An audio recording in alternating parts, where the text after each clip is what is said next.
Hi, everyone, and welcome to this episode of the Urban Lunch Talks Scaling Positive Energy Districts. I am Jennifer, and I work for the Swedish Center for Innovation and Quality in the Built Environment, and also with communications for the Driving Urban Transitions Partnership. And I have the pleasure of moderating today's webinar. There are now more than 100 PED pilots with different focus on and strategies across Europe.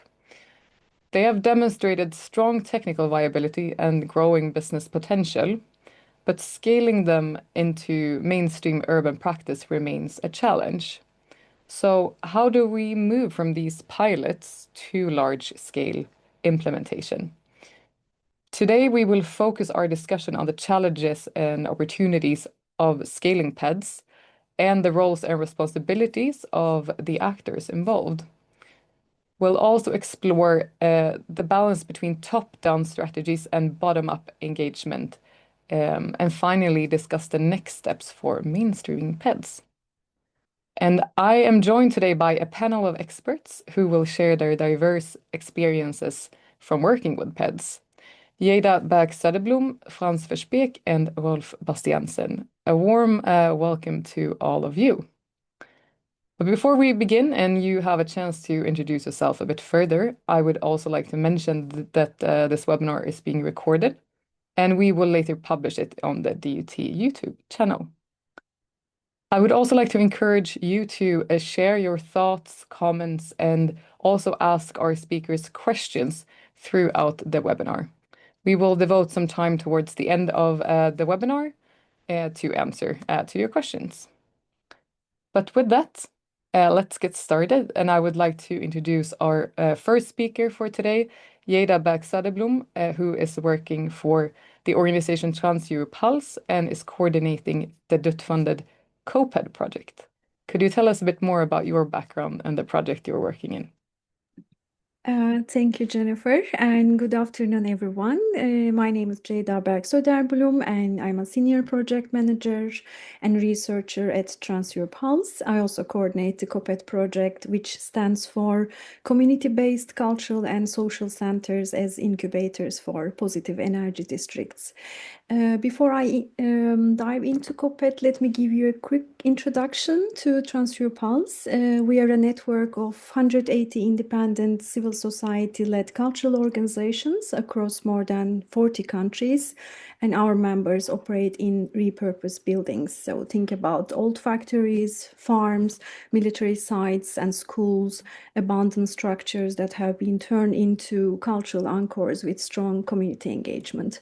And we are the only cultural network coordinating a PED project in the entire DUT 23 cohort. So we are very proud to pioneer this work and open the door for wider cultural sector to take an active and organized role in the Europe's energy transition.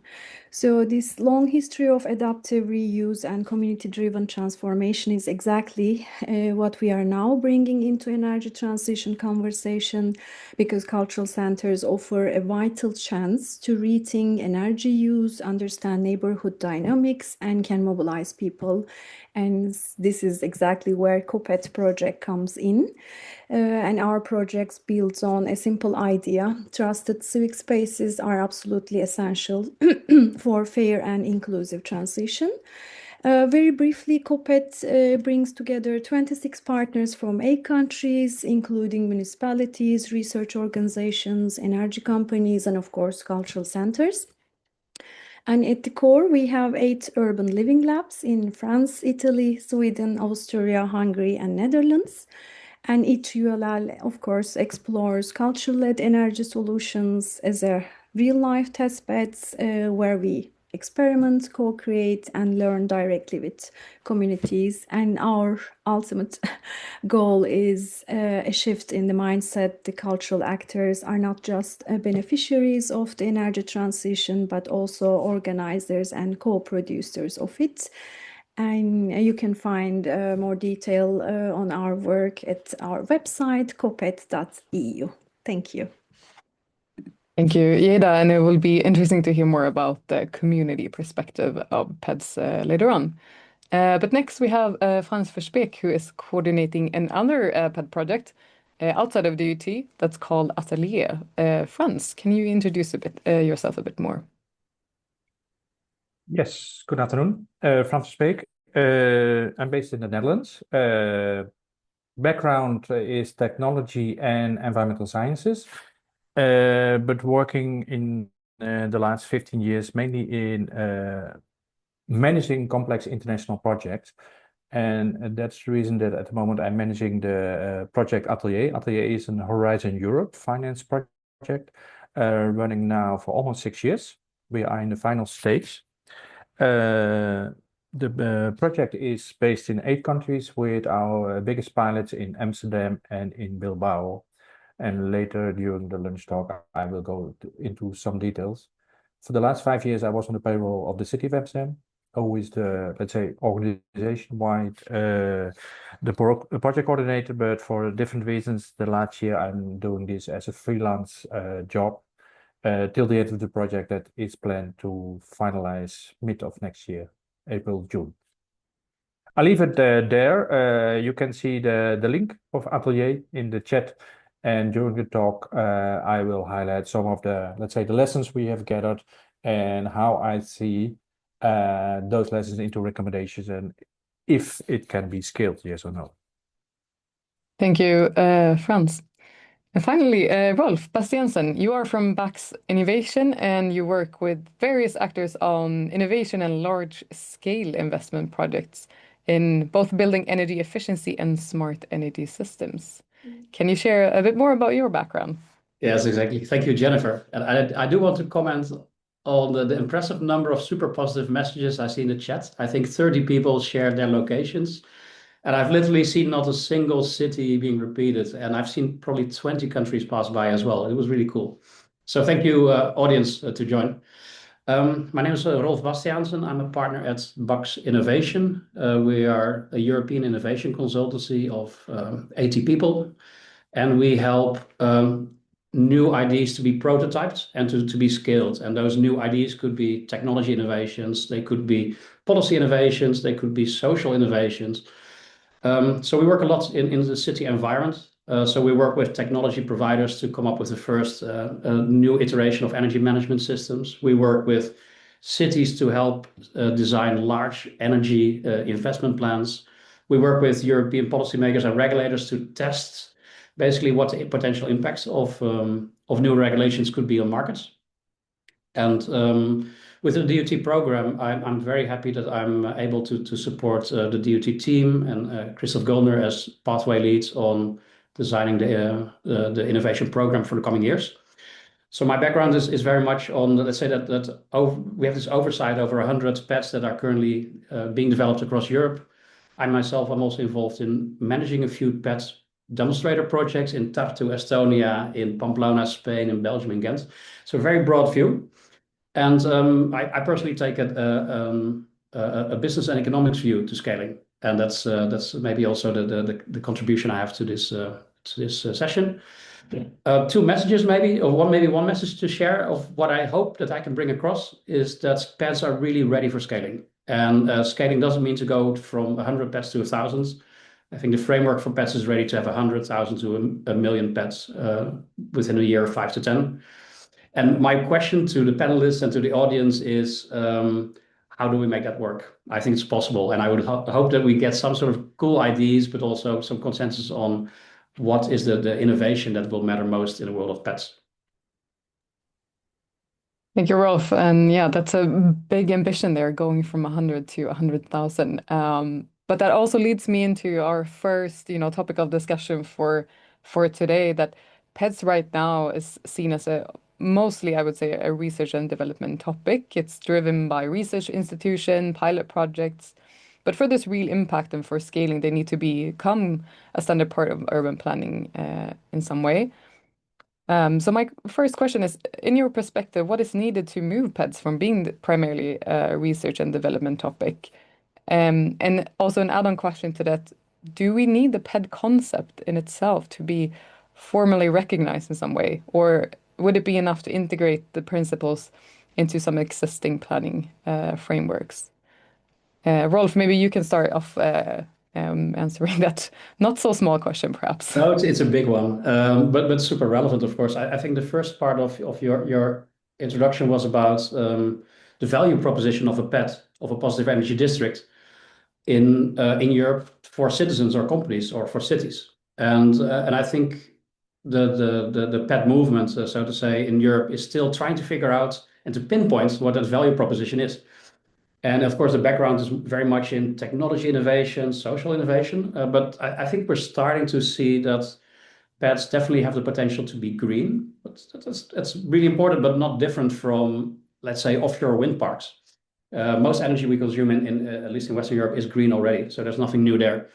The question is, can PEDs actually help social equity or social equality in cities? And can PEDs be more affordable? Does it make sense to citizens and businesses to organize themselves or their energy system at such a local level? And I think the evidence is pointing in a direction that yes, PEDs can be more socially equitable, local ownership, and PEDs can deliver energy more cheaply than other energy provision systems, depending on the regulatory system. So that's good news, but I think that's to be specific about what a PED is and how PED makes sense over alternative solutions is really important. And the PED community is not there yet.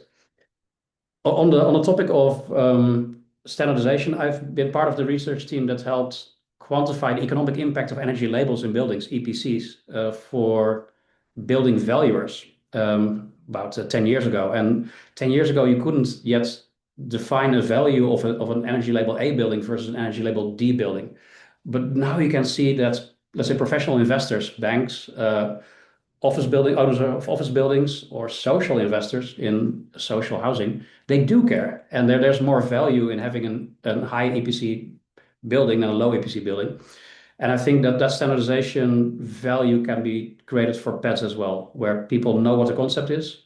Urban planners can build towards a certain quality criterion, perhaps, but also lenders or financiers know what to expect. And most of all, the market, consumers, houses know what to expect when you want to live in a PED environment.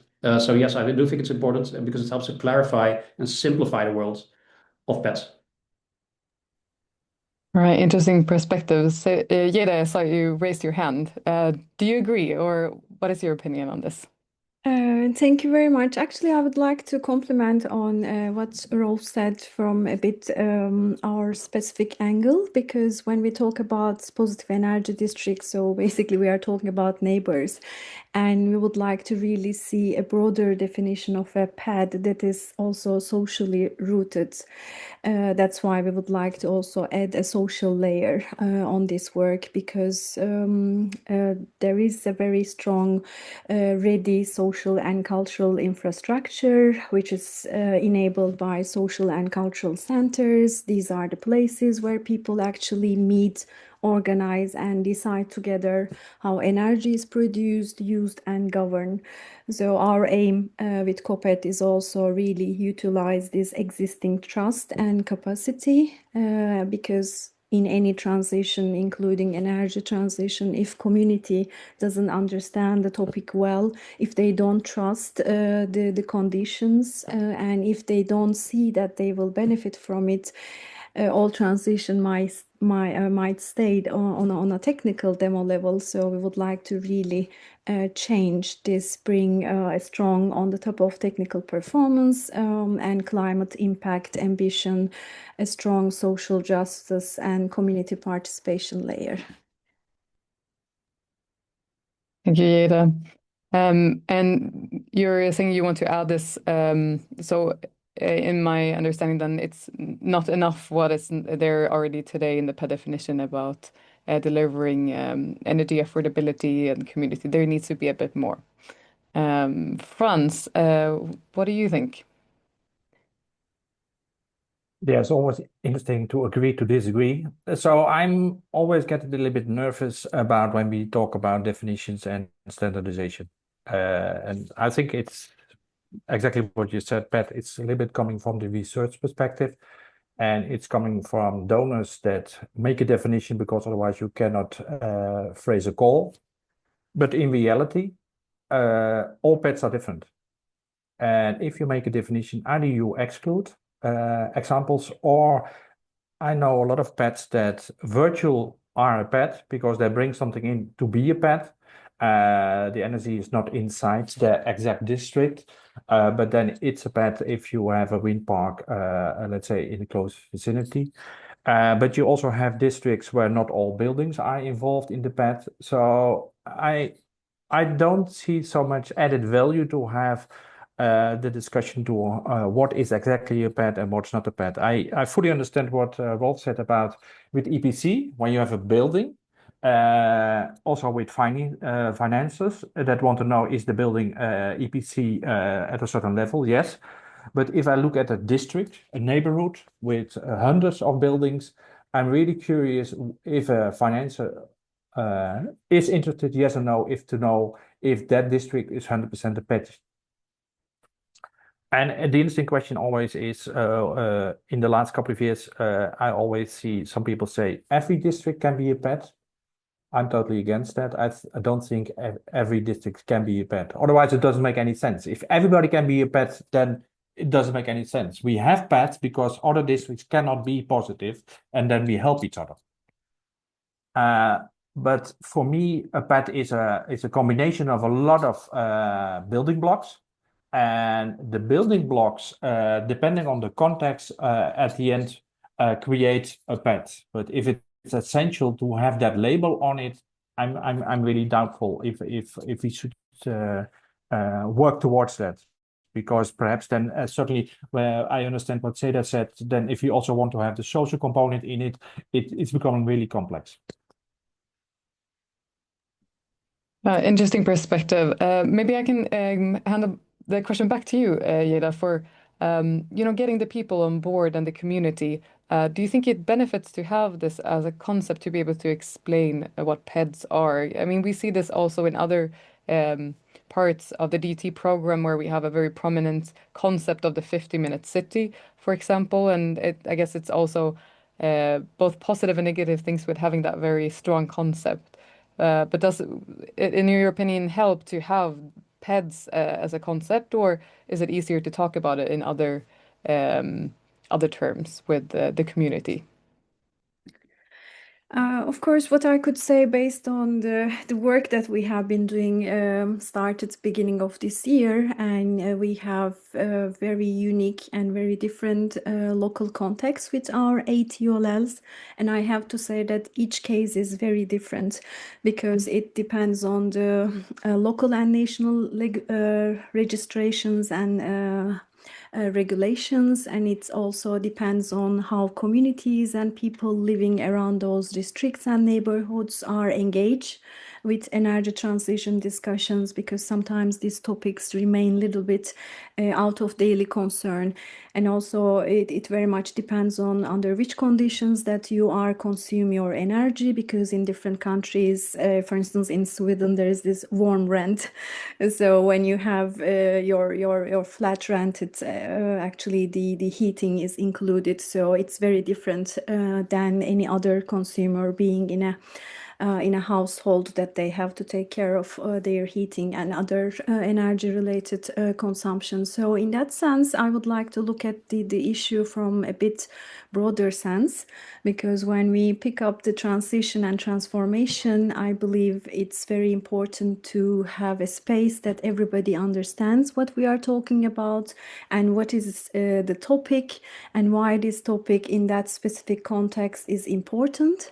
So what we are trying to do through our ULLs and active cultural organizations as being the pioneer of this work, to have that discussion and to really understand the needs and to have different inputs from the people actually they are working with, and also validate the knowledge and some possible solutions that could come from the communities, because we also have to understand that the solutions cannot be solved from only one angle. Of course, research is important, technical solutions are important, but we have to really give the agency and ownership also to people and validate this non-expert knowledge in order to have better solutions altogether. So maybe I hope it's a good answer to your question from a bit different angle.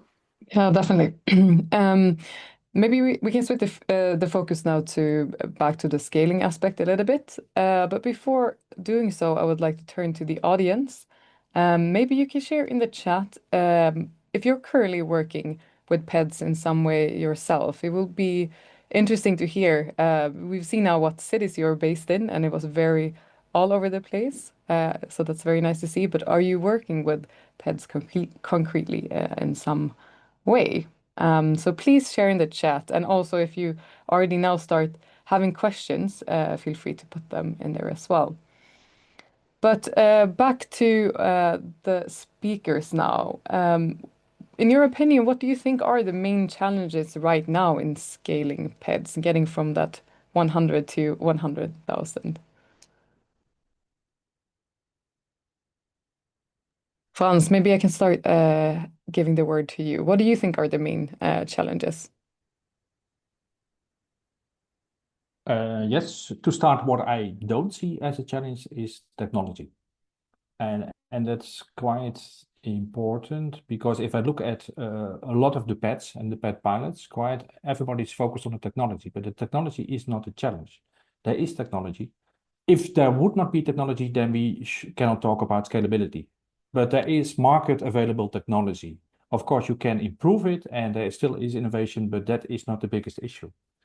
Yes, we always need money. So finance you can pinpoint as a challenge.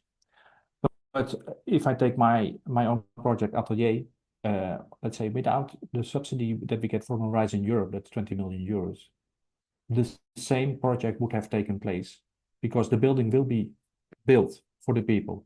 And that's an investment of 180 million euros in total in Amsterdam and Bilbao. The money was there because we built houses everywhere. Only there's some additional layer on top of it, and that costs some extra money. That's correct.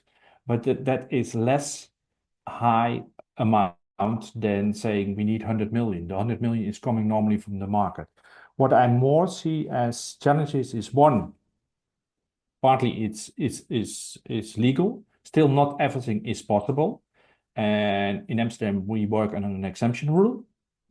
Perhaps later I can explain that was not the smartest choice. Yes, it's nice to have a pilot and an exemption rule, but for scaling, it's the most stupid decision ever. You cannot scale under exemption. You have to mainstream. But the biggest challenge, what I see, is how to organize it, how to organize all the different people together. The city people, the local government, the tech providers, the people that bring in the money, but also the citizens that become involved, that become an inhabitant there, and how to glue that together to make it in the most optimal way that it's really functioning. Because if you, let's say, calculate the number of technology solution, at the end, it's not 1 + 1, but it's the way how you organize it that you get really the results. So the governance is what I see in most projects, the most struggling part, and everybody's trying to do their best, and based on local context and local situation. But I think that's the challenge that we have. I recognize your story a lot, Frans. I fully agree the technology is there. That's not a problem. But I also think there are some solutions on governance already. And so if we would look at the past 5 years, or let's say 10 years of experiments on PEDs, we see that there's, of course, a lot of technology experimentation. There's been a lot of experimentation around social governance models, energy cooperatives and all that. And okay, maybe it's, in general, we can say it doesn't work. It takes too much time, too much effort for people to be onboarded on an energy cooperative. And those are on those selected locations where people were excited about the concept of a PED. If you'd walk to any general district where people just have their jobs, just want to bring their children to school, there's a zero energy for engagement in a cooperative. But we do know, we have learned what people do care about. It is a low energy bill. And that's once your energy bill is lower, it actually is no effort whatsoever to sign people up to any kind of delivery model. And so one of the things that I see that are most promising is actually the consequence of a European directive. It's energy sharing, which I think in Southern Europe is quite common already. If you look at Portugal, Spain, Italy, to some extent, where it used to be super obvious that if you own a home, you have solar panels on your roof, the energy is yours. But if you take a city, you have a residential building complex, and you put a solar panel on the roof, then all of a sudden, if that energy cannot be provided to the households, you need to have an energy supply license, you need to pay taxes. And that new European directive is changing those rules, which means that collective systems, they could be invested by the community, they could be third party supplied, can provide energy at cost price, 15 cents per kilowatt hour easily. And then all of a sudden you see people sign up for those models without having to be convinced. And all of a sudden you see companies being created around delivering that energy supply model to households or to homeowner associations. And that the problem of social organization has been solved by providing, I would say, beneficial market mechanisms. So in my view of that, so what's necessary to scale, I would say by having a good idea of what the changing regulation through European directives, how that's been transposed into national regulations, and how that unlocks meaningful market mechanisms that make PEDs competitive with alternative energy models. Once we understand that, then scaling will be very fast. And that's and I think we're already almost there. Europe has done a great job, and many cities are now trying to learn how to work with market mechanisms, I would say, more than with local social mechanisms, which sometimes, I have to admit, even hamper progress. But that's my personal hot take. Interesting take. Ceyda, do you have something else that you see as a key challenge in scaling PEDs? Well, of course, I agree. Some of the things already said, and there is a complexity when we look at the governance because there are different players, and it should be a kind of clarification and information distribution is also important, though people should be aware of the conditions and what are the possible alternatives which would bring them lower energy bills. It's important, and how to provide this clear information. And there are some discrepancies, of course, when we look at the different countries because of the national regulations. So some countries, the work is quite advanced if you look at how to build an energy community and be up and running immediately. And it's not maybe the same for other countries. But I would like to add on the side of, again, social part, because I believe we are working with at Co-PED together with municipalities and cultural centers and other partners as well. But municipalities also have different capacities. So if you are a small city municipality, then your internal capacity might not be enough maybe to really focus on this kind of work. I believe capacity is an issue here because most of the time this work also requires cross-departmental work in the municipality, not only the environmental part of it, not maybe only energy related things. In our case for Co-PED, it's very much about the cultural departments because we are using the cultural centers as the protagonist of this transition work. So it's not easy to navigate in this complexity, and technical literacy might be limited, and how to run complex PED projects would be even a challenge. I believe we should also look at from that angle with the capacity. Very interesting comment. Frans? Yeah, perhaps to add a few more sentences in what has been said by both Ceyda and Rolf, and also reading with half an eye also in the chat. Quite often what I see, if we talk about energy communities and cooperatives, quite often it's mainly related to solar panels. But I would say that's the easiest one. A PED normally is much more complex. If I look at the PED we have in Amsterdam and in Bilbao, it's a number of solar panels, it's geothermal, it's district heating, it's a battery that we link to the national grid. So it's the whole complexity of different assets that you have to glue together. And there it's the problem with the governance, both in Amsterdam but also in Bilbao. Our private developers started very ambitious, but also very naive. And with hindsight, he would almost have said, I would never have done it, because managing that one and how to optimize it and sending out the invoices to every individual member of the cooperative, it's much more complex than most of us will ever think about. And therefore we need a support system in that. And that's also capacity building. I fully agree with what Ceyda said. Capacity inside municipality, honestly, sometimes I would say it's a disaster, even if in big cities. And I worked for 5 years at the capital of the Netherlands, Amsterdam. Also there, the capacity should be improved enormously. So capacity is really important, but in all stakeholders, because and that's a little bit what we're lacking. And there we need some kind of support structure that we can buy in, because if we leave it up to the market conditions, it will never work. We need the whole service structure behind it. And that's, I know Rolf in Barcelona is a little bit working on that. There are some kind of service centers, etc. But that's not existing worldwide or Europe-wide. And that, I think, it's still something we should aim at if you really want to scale to 100,000s. Yeah, that's an interesting take. I kind of disagree, I think, with both of you. When, for example, one of the more exciting developments that we see in Europe is, for example, a company like Aster. It is a social energy company that has by now deployed almost 100 million euros worth of solar panels over 15,000 households. And what these social housing companies did, they realized that indeed energy is so complex, and the energy system and the engagement with citizens is so complex, you need to have a professional, specialized, dedicated organization for that.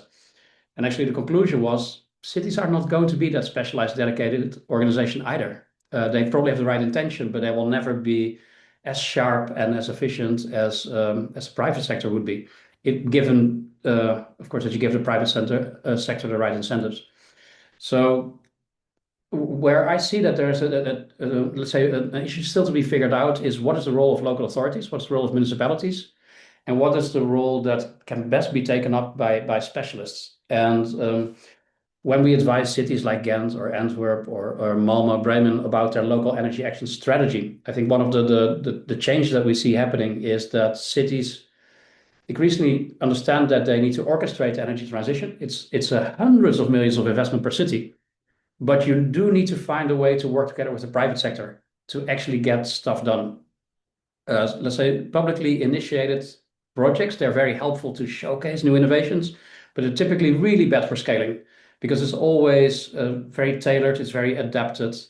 And in that new generation of PED projects and the PED approach, we see that scalability is built in. It is a company with a verifiable solution, it's financed, it is professionally installed, it's professionally maintained.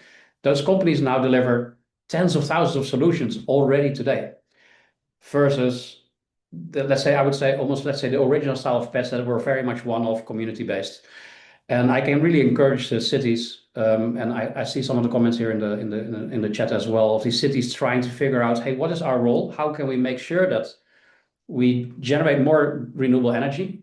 How can we make sure that energy is affordable for our citizens? But how can we make sure that we go not from one demonstration PED to 5 PEDs, but to a mechanism that actually delivers for all our citizens that wish to participate in green local energy?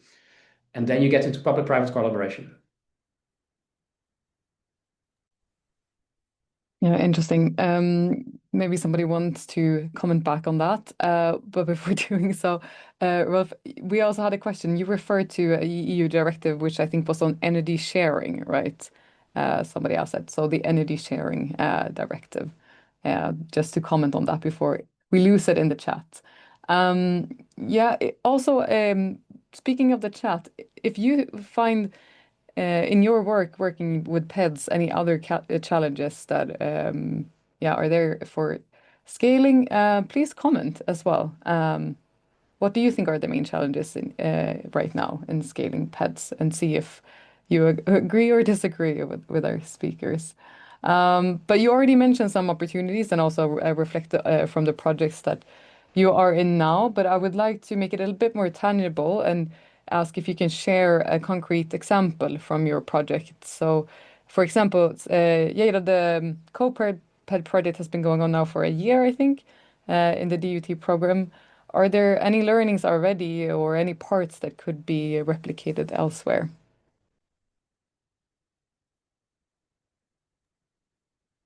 Thank you, Jennifer. Actually, I was just thinking if I should a little bit start with saying that I'm still a little bit disagree with you, Rolf. I understand your point very well, and we had this earlier discussion as well, how to agree to disagree. I believe that participation is important and wider participation is important because I see and acknowledge the expertise coming from also companies. In that work, we are also working with energy companies in our project. But I would like to open the discussion from a bit different angle when we are trying to deal with issues that matter to the life of people and cities. Who owns the city? So we have tendency to really go always top down and certain regulative solutions rather than looking at people and what is going on bottom up. So for me, it's important. I wouldn't say either or. I think everybody should be on the board in that sense. To make a meaningful participation in the decision-making structures that is important for our lives as individuals and residents. For your question, Jennifer, of course, we are still in the learning phase. Our ULLs have started from very different and very complex and individual context. But what we try to understand, of course, just to see and maybe a little bit of information, we have two in France, one in Italy, two in Hungary, one in Sweden, and one in Austria, so one in Netherlands. So we are also working with different context, but most of the time the work, the energy transition related work is started by the cultural and social centers, and these are not technical entities. These are not technical parts. So these are the places, for instance, people come for the concerts, rehearsals, different activities for kids, and even for some activism. And those are the places, of course, very much I would define as the third spaces that any discussion can open up. And what we realize that when it comes to energy transition, to open up this discussion from the community point of view is a bit different than when it comes to cultural issues, because people's needs and the age matters, and under which conditions they have their life and which kind of needs they might have as individual household for their energy is completely different. One, for instance, interesting example that I can give from one of our ULL, Basis in the South Tyrol, Italy. And this is a place, a very beautiful valley for those of you if you visit it, and mostly well known with apple production.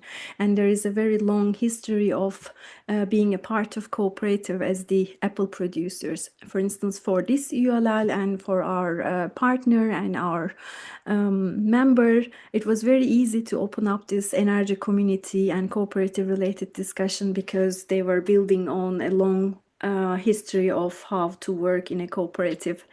But on the other hand, for instance, when we look at our cases in Hungary and, for instance, Bartók district, I know that our partners are working very much with the communities just to explain first, energy transition and how to be a part of energy community.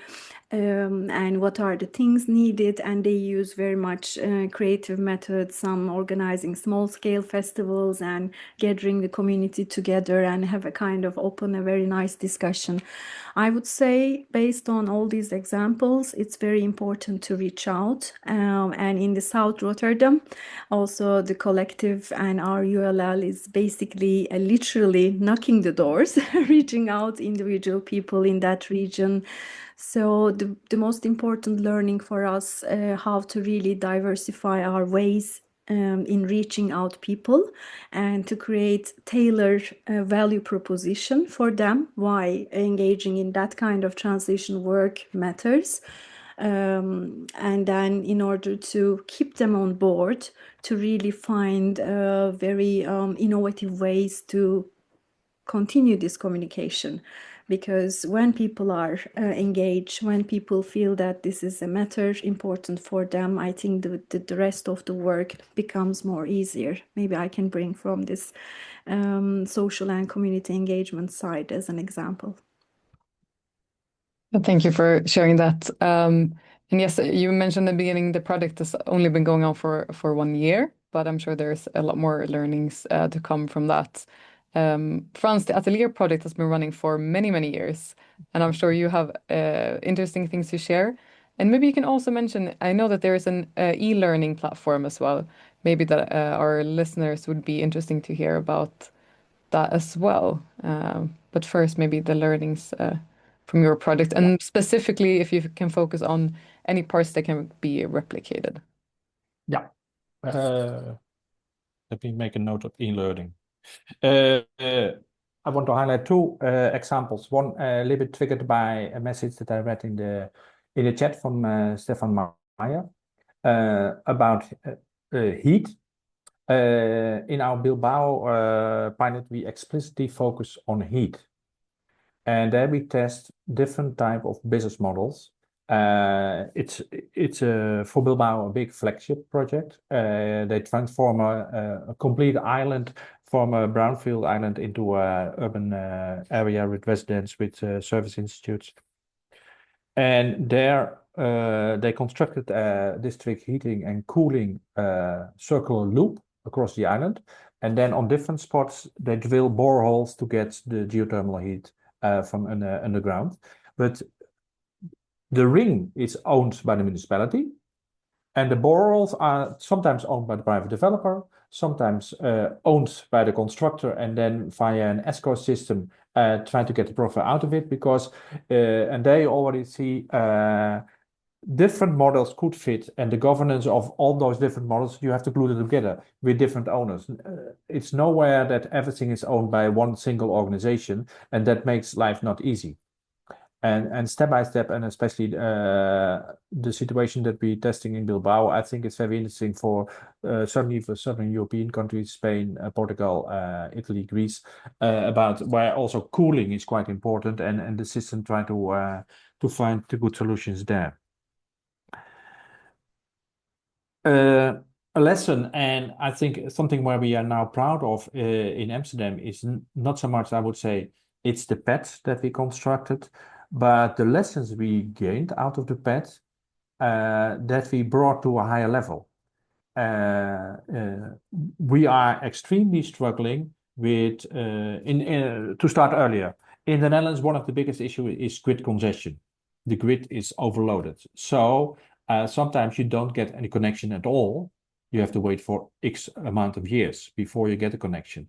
What we now showed with our building blocks in Amsterdam is by grouping them all together in a very smart way and have one connection behind the meter, we can lower the required capacity with a factor 2 to 6. And that helps the grid congestion. But by doing that, we create another problem, how to deal with that legally and governance structure. And with a lot of financial experts and legal experts, we now hosted several very in-depth high-level seminars with the TSOs, the DSO in the Netherlands, with the ministry that is in charge of that, to work on potentially new legislation on group contracting, how you can work on that, because obviously it's not allowed. But then you can say, okay, can we stop?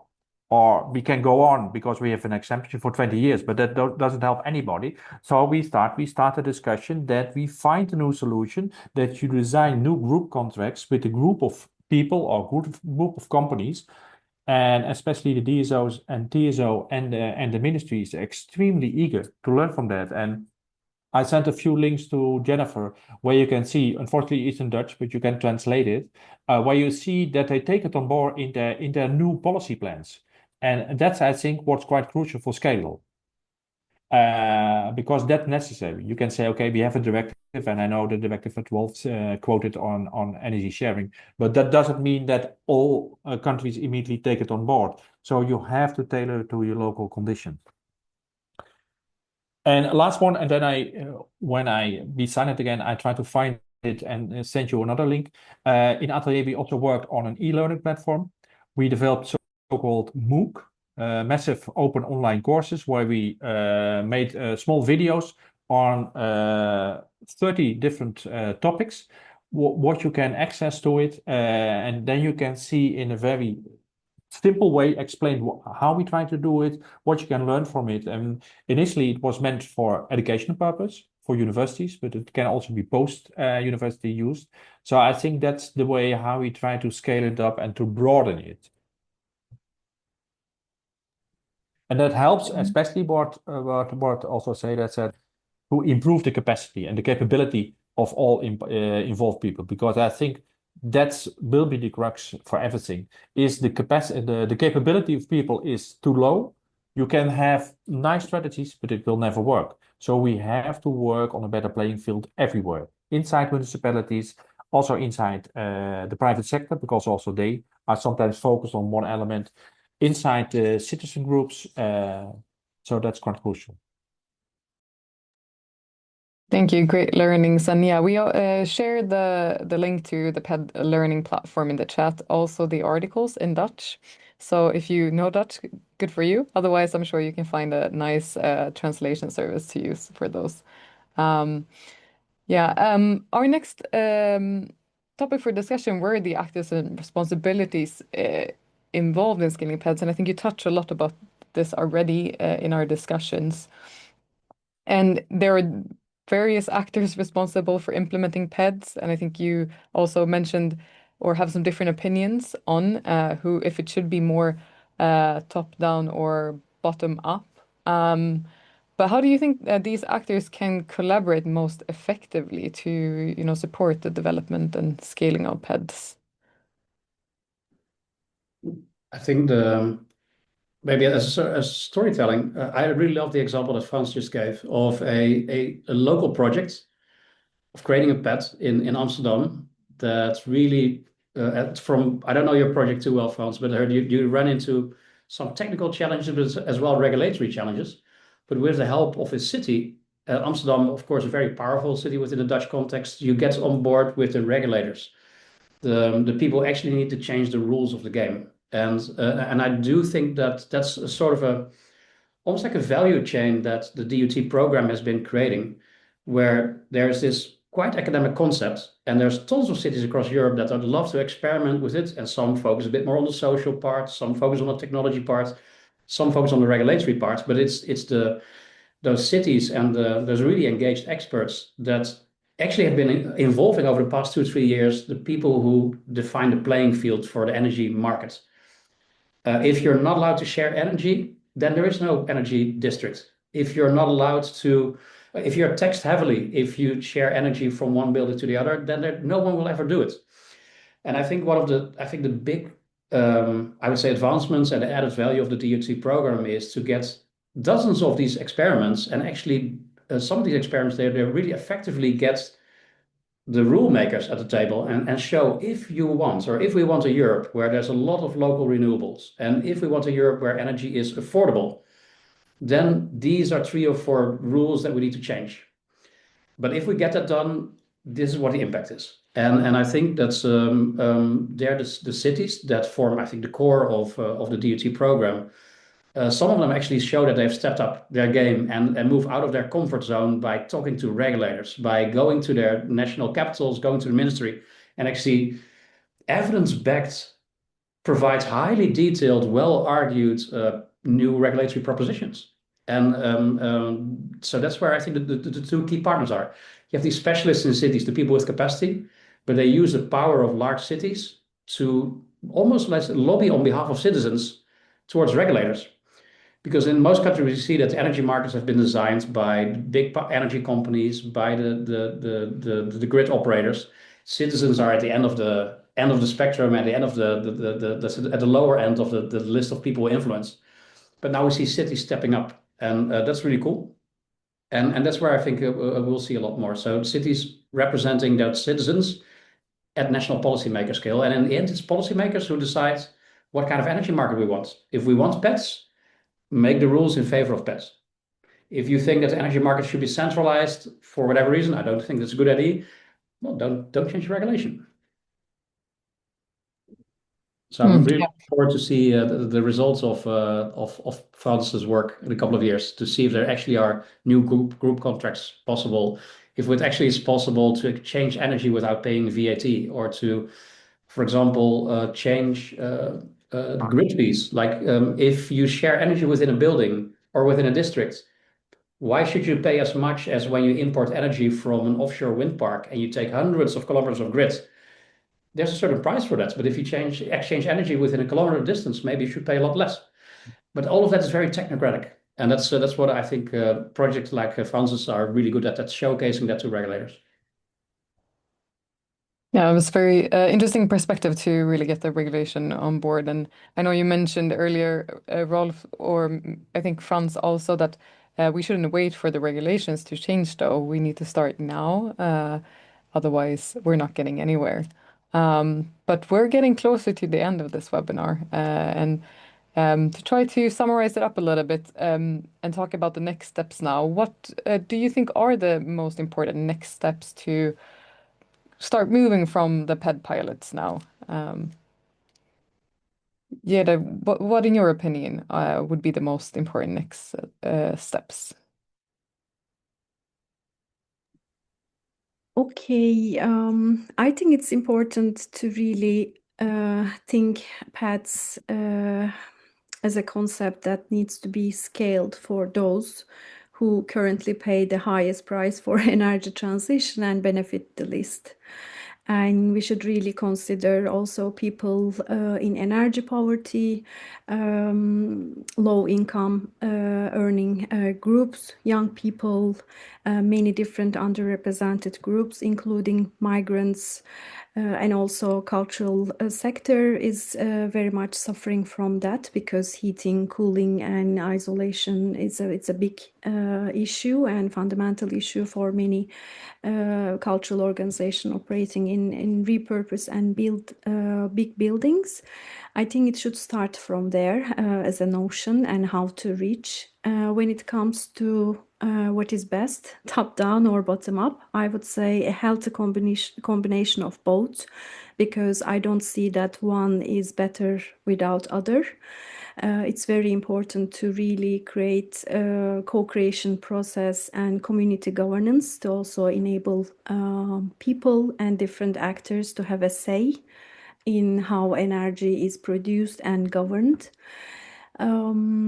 Maybe we mentioned, I think it's important to really look at the capacity, technical, legal, financial, and social perspective to different actors, including, of course, cultural sector operators and municipalities, as we mentioned.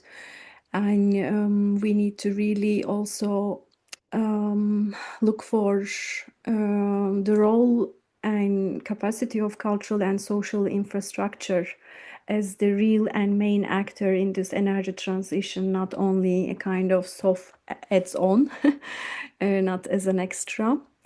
And I believe that we should also look at different ways, for instance, how to enable essential funding conditions for energy transition. Very simple issues might become a kind of big barriers, like roof repairs, structural strengthening, and safety upgrades for the buildings just before hosting any PVs, and insulation matters, and different improvements. Because if you look at our case, that is a big barrier in some of the ULLs for us, because there is a willingness, there is a certain capacity and funding to do that, but the building requires more pre-work in order to start the technical work. I think these are the points that I could summarize from my project point of view. Thank you.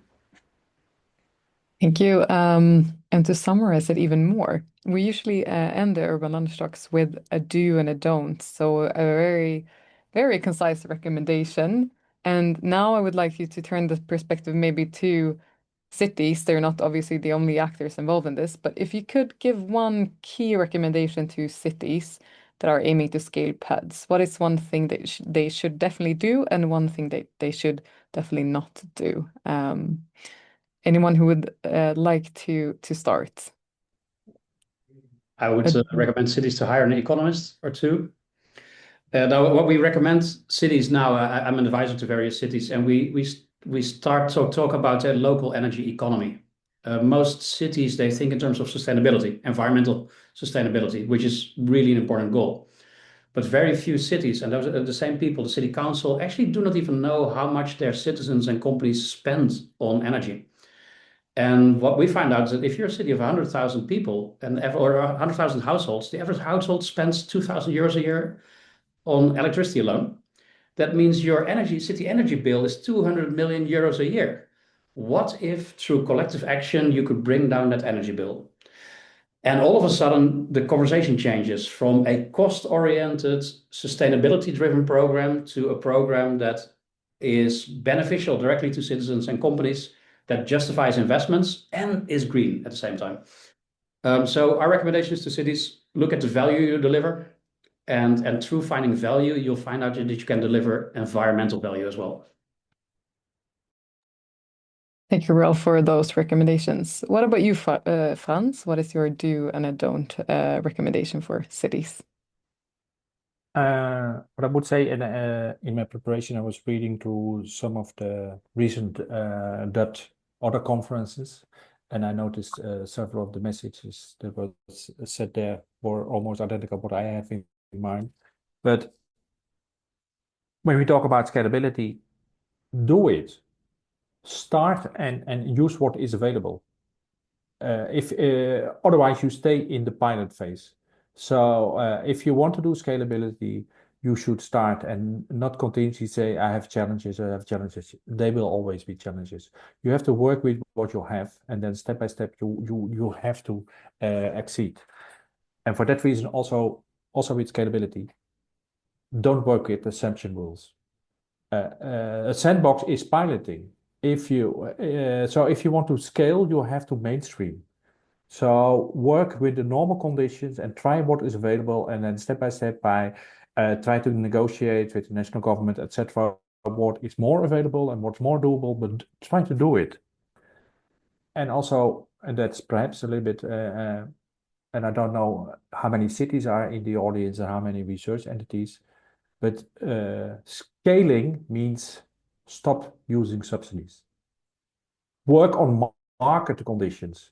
Research entities are honestly, and I know it, I worked for 35 years in this field, they are addicted to subsidy and they jump from one project to the other. That's good for some reason, but it doesn't help scale. Still there is a role for researchers to assist, but scaling means work with the normal three market partners. That's the private sector, the government, and the citizens. And the research entity at a certain moment should perhaps look from the outside and evaluate, etc. But if you stay inside, it stays a pilot, and it will never be going beyond the pilot. Very interesting final words, how to get out of that projectification of PEDs. What about you, Ceyda? What is your do and a don't recommendation? Well, I think I will continue to what I already said. It's very important to really work on trust because all transitions requires a very wider group of people involving, and people engage when they feel that there is a trust. And I think cities should be able to engage with third players like social and cultural centers. It could be a housing cooperative, people who understand the benefits of energy transition in order to create and build this trust, which is very needed. This is what I could say. Absolutely do. And maybe for avoid, I can join, of course, all of you that the PEDs or shouldn't be treated as shiny pilots. So we should really look for certain ways in which that long-term governance, financial sustainability, and also social mandate around communities and people engage will be possible. Then the PED could continue after the project or certain funding ends. And yeah. Thank you so much for that perspective, recommendations, and to all of you three for joining us today. We got a question right now at the end, which we don't have time to answer, about having experience from PEDs outside of Europe. And I think, Frans, you do have a lot of experience from working in various parts of the world on this. So connect with Frans maybe and ask questions to him after the webinar, if that's all right. But throughout today's discussion, our aim has been to share both insights and practical experience and lessons learned from the PED projects. Thank you again for all our panelists for your insights, and also from a lot of insights from the audience. It's been really interesting to hear about your projects and your comments on this topics. If you are interested in exploring PEDs more, we have put a link to the PED database in the chat, where you find all these 100 plus PED cases as well. And also to mention again, you will find a recording of this webinar on the DUT YouTube channels in a couple of days. And if you want to receive information about upcoming urban lunch talks, other events that we have in DUT, make sure to sign up to our newsletter and follow us on LinkedIn. But that's all from us today. Thank you so much for joining in, and see you soon in an upcoming urban lunch talk.